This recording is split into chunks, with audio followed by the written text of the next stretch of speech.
করি, মাঝে মাঝে বইয়া বইয়া ভাবি এই প্রবাসে আমি একলা থাকি, হঠাৎ করে যদি আমি এই প্রবাসে মরে যাইগা আমার কি উপায় হইব? কে আমার দাফন করব? এই প্রবাসে তো কেউ নাই, শুধু আমি ছাড়া।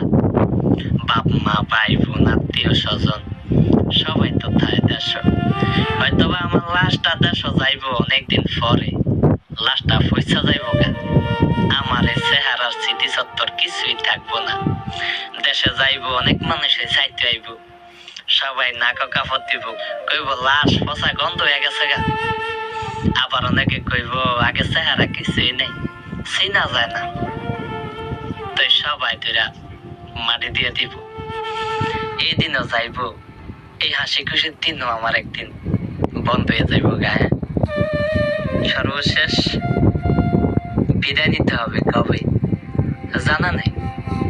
মানুষ তো জোয়ান কালো মেরা জায়গা।